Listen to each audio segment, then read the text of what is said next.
All right, so I'm here with Harrison Gordon at the Metro in Chicago, Illinois. How's it going? It's going great.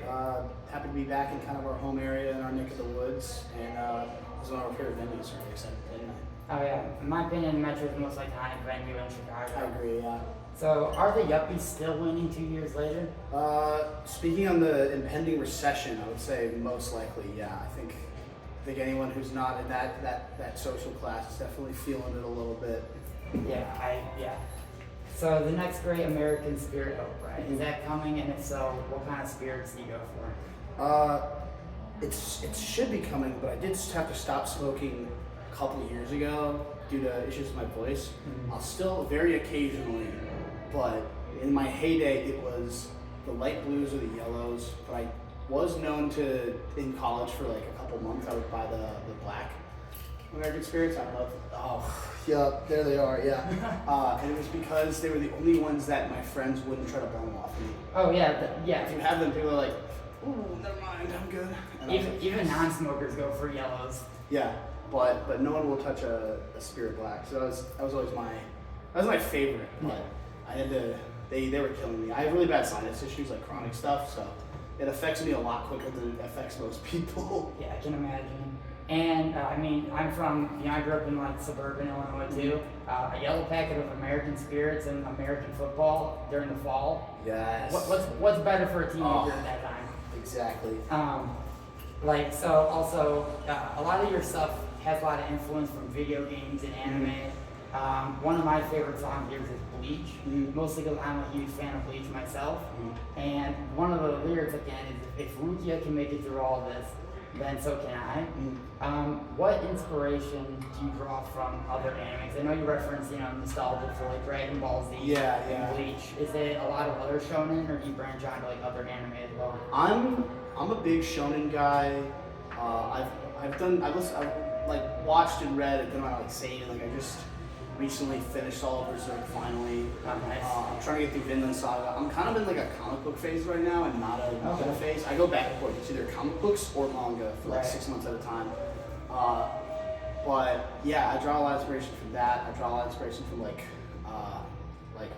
Fully Cooley as far as like aesthetics and musical influence. And then still just some of the classic stuff as far as like, I don't know, because almost like music to me is aesthetics. So you can watch like an old animation and feel some sort of musical connection to it, even if the music sounds totally different. Like I don't draw any inspiration from like the music of Yu Yu Hakusho, but just the vibe of that show. I feel like it gets captured a little bit in some of this stuff in a weird way. Oh, absolutely. And that you mentioned Fully Cooley specifically. Are you familiar with the band Guitar Fight from Fully Cooley? Oh yeah. Yeah.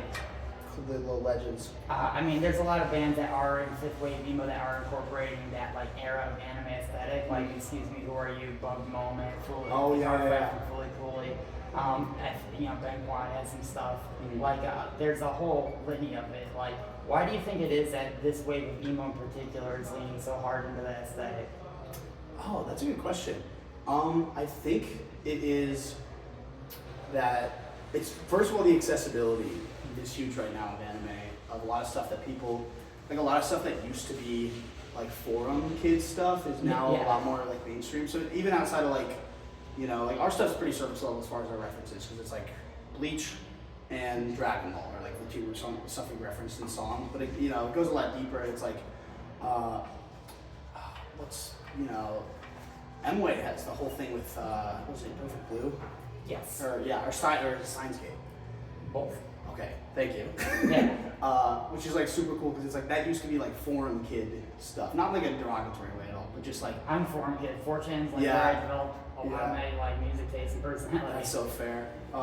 And like all that stuff is now a little more mainstream, a little more like accessible. So now a lot of people I think are grasping onto it. And then I think there's just a connection with like Scrams and Screamo kids and more obscure anime. Probably comes from that same kind of like forum mentality and stuff. And then a lot of Scrams kids grow up into Midwest emo adults, I think. That's the twink death of the It is. It like. sucks. Then you grow into post-hardcore 30s, and then you become your I'm too old for this shit. Or you get into your power pop 40s. A power pop 40s, or you get really into like Boston and Led Zeppelin. Yeah. And just like give up the ghost. That's the real twink death. That's the real twink The death. cyber grind to Led Zeppelin Les Paul. I'm That's crazy. gonna text James that from Blind Equation and be like, hey, let's call from the horizon, buddy. Yeah. Les Drop Paul's the guitar. Boomer Bends are on the horizon for Blind Equation at the moment. Oh, absolutely. But like, it's funny you say like forum kids, because I feel like that was the where there was like the mall goth aesthetic, the mall emo aesthetic. There was a whole range of. You're good.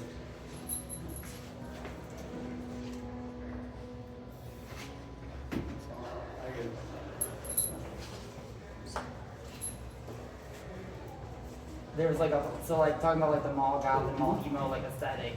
I feel like our generation kind of missed the boat on that by just barely. So the forums were a place where we couldn't go to the mall food court to talk or like Hot Topic to talk about it, but we could go to the family computer room and talk on these and still listen to bands that inspired from that era. Yeah. Because there is a good amount of post-hardcore influence in your music. Definitely, yeah. And something I think that is beneficial to like having these like, I guess you'd say like surface level anime like Bleach or Dragon Ball, is that a lot of your music harkens to the sense of nostalgia that's very easy to remember. Like, why did I sell my weed for $30? Like, I think we can all have that. We all have that moment of like, when was the last time I played Wii bowling? Yeah. I don't need this. I have, a Switch. I have a PS5, whatever. Then you get rid of it and you're like, man, Mario and Sonic at the Olympic Games was pretty tight. Yeah. And then it's just like this simple bit of nostalgic and trying to like recapture it in a way that's like more nuanced than just, I miss being young. Because people say I'm too young for nostalgia, where it does feel like there's a lot of people who idolize, almost like fetishize the nostalgia of yesteryear at a younger age than probably what they should.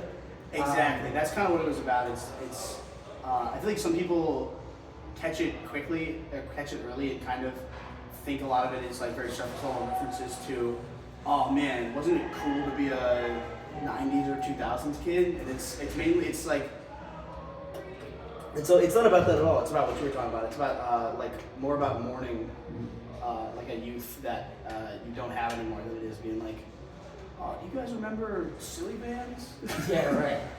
And yeah, that's kind of been a theme, especially on our last record, Yuppies Are Winning. That was kind of like the core theme across the whole thing. It's just, I wrote it at the exact age where like, I am not a kid anymore. This sucks. And that's like the exact age I wrote that. So a lot of that is totally centered around that like mourning of youth. Yeah, and it's being from Central Illinois, the obvious comparison is like American football, Brady's from down there as well. Are there a lot of influences from that Central Illinois area that people might not be as familiar with? Oh, that's a great question. This wasn't a band I got into until too recently, but Hum. Oh my god, you prefer an astronaut, Like, what a brilliant record. So good. But that was just like kind of that was something I was into. I really wasn't a huge American football kid growing up. Okay. When I was like young getting into music. I didn't get into that record until kind of a ways after. I remember checking it out and I was more into like pop punk, surf punk kind of stuff when I was younger than like the emo side. Sure. So that took a lot of time to come around to. I don't think I really appreciated like the American football, Captain Jazz kind of stuff until like 4 or 5 years ago. Oh yeah, and I think that's like most people. I think the people who are like, oh, when I was like 15, I was into Cap and Jazz. It's like, no, you weren't. I know, I love that. People are like, oh, I remember when I was 13 and I was listening to Rites of Spring. And it's like, you weren't doing that. Yeah, it's like come on, you can say you liked Fall Out Boy at one point. Absolutely. The funny thing is, so we're here at the for Free Throw, right? They're doing their 10th anniversary tour. My friends had to convince me 10 years ago to go see them play at a cafe in DeKalb. Yeah. To like sneak out on a school night to go see them. Like, we're gonna go to Northern tonight. We're gonna go see this band called Free Throw and Tiny Moving Parts. Oh, that's awesome. I'm like, that sounds so lame. It's like, I'm sick of these bands named after sports by people who don't play sports. Yeah. So, and they're like, no, trust me, they're good. And then I went there, had my mind blown. Yeah. And now that I realize how old I am, and I'm like, I remember back in my day, I saw them at a cafe. And it's like, sure you did. Let's get you. Yeah, exactly. Or it's like, you know, I had tickets to see minor baseball, and I stayed home and played Call of Duty. Nice. You know, it's like, yeah, exactly. Yeah. Well, I was like 15, And 16. do the kids nowadays would crucify you if they knew that? Oh, dude, the worst one was I got invited to see Live Dispute headline, Hotel Your Middle, title fight open. And you were like, My clan's doing a raid tonight, and it's a domination tournament this weekend, so we need to sharpen up. If the loot was good, I think that might have been worth it. Probably, yeah. Yeah, probably. Well, it wasn't even a raid, it was a Call of Duty clan. Oh, then never. Yeah, Never. I was like playing competitive Kyle at the time. But like in your music, you talk about like that simple nostalgia where it's like, if I could go back again, would I? It's like, I don't think I would. I don't think I would change those. Yeah. That trying to recapture that's something you can't do. You Yeah. know what I mean? And kind of one final question though. I want you to say is of Bleach, right? Mm-hmm. Who is your favorite Bleach character? Ooh, that's a really good question. Off the top of my head, because I like hype moments and aura farming more than intelligent writing, Kenpachi. But as far But that's okay. So every moment he does is like it's just that, hype moments and aura. Yeah. But as far as interesting characters, I think I like Hollow Ichigo or White. When like all of it is. Yeah. Okay. Yeah. Or the Hollow Ichigo, the Hollow White inside Ichigo is probably my favorite character. Okay. Yeah. True Zangetsu. Yeah, exactly. Okay. For me. That reveal was Yeah. so good. That's yeah. You don't understand the names all blacked out in the manga panel, Yeah. and then like years later you find out it's because Ichibei erased it. But yeah, like okay, so like my favorite character is either Urahara or Shinzui. Oh yeah. But one of my favorite moments in Bleach is something that you probably relate to in one of your songs. Mm-hmm. It's the moment when they're going to Sokyoku Hill and Gin walks past Rukia. Yeah. And he's like, your friends are going to die, you're going to die. Yeah. And she's like, I've made peace with death. And she goes, you want me to save you from this? And she's like, really? He goes, nah. Yeah. And then just keeps walking. And then she snaps. She goes, I had my resolve. I had everything. I was ready to die. Everything was planned. Yeah. And then Now- that breaks. Yeah. It's like such a great emotional contrast to that song. Where That's it's where like, that's where all the lyrics to that song came. Is that I was rewatching the Soul Society for the first time in like 8 years. Yeah. And Soul Society and like the Hueco Mundo, like the early stuff. Mhm. Or I guess there would be just the Iron Card before that. But Yeah. it was like I was in that perfect time of like my college life where like I had nothing to do but go drink and hang out with people, and I blew it off every single night. Because it's like, I think I'm just gonna watch 4 episodes of Bleach and get really drunk There you in go. my bedroom. And by like 2 months of that, I was like, dude, where'd my friends go? Yeah. Also, so excited might have Kenpachi's best horror for him moment where he runs into Ichigo and he goes, hit me. Oh yeah. And he's like, Ichigo's like, are you sure? I'm pretty sure I'm. Yeah. And he's like, yeah, I'm sure, kid. Dude, I hate that he actually like I know it's because of the whole like limitation thing, but the fact that he kind of loses that fight is still so funny to me in hindsight. Yeah, but It's one of the biggest like oversights in the series. Like, it's so funny when you look back and you get to like the end of the series and you're like, what? yeah, it's like, oh wait, you were a top 5 strongest character? Yeah, Bleach has the early Bleach has maybe the worst power scaling of any series. Not that stuff really matters, because I'm not I'm not like arguing with people on Discords about it. Oh god. But it is funny. God. It is funny when you hear people like talk and you're like, oh wow, there is no continuity between how strong people are. Yeah, well, like, because there's a whole thing in Bleach where there's the time scaling, because they go like, because they compress everything to human time. Yeah. Where they're like, it takes 10 years to even learn your Bankai's name, and it takes 100 years to master it. Okay, cool. We're gonna do it in 3 days. Yeah. Why is that the narrative choice? Because Ichigo's a human and can't live for 110 years, where for a captain that lives for thousands, it doesn't matter. Yeah. So- Also, 3 days also stronger than anyone else's Bankai that we had seen at that point. Right. I mean, also Kubo's just very good at writing matchups. Yeah. So like, yeah. if you were to have fought someone like Komamura or fought someone like Shunsui, Ichigo probably would have died Yeah. because they would I have also- come back. Where Kenpachi subconsciously always wanted to lose. So Yeah, like, yeah. narratively, it makes sense. It does. But he also barely beat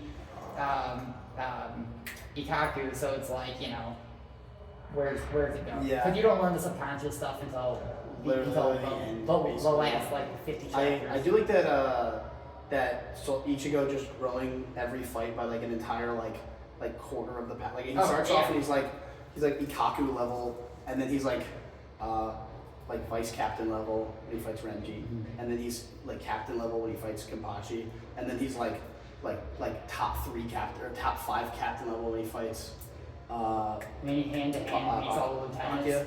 Or what's wait? Yeah. Thank you. And yeah, you're like, oh. And then Kubo's just wait, and then buffs all those guys in the next arc immediately. He's like, never mind, I was so wrong. These guys are actually all stronger than he is. Yeah. But I like that it's like, when you watch something, like, dude, Ichigo is a freak. Yeah. There's something wrong with him, and he's just like, Yeah. becomes him that quick. There's something wrong with him, and no one knows what it is except for 3 people. But anyway, I want to say thank you for the interview and wish you the best out there. Thanks so much. Yeah. I appreciate it. All right. And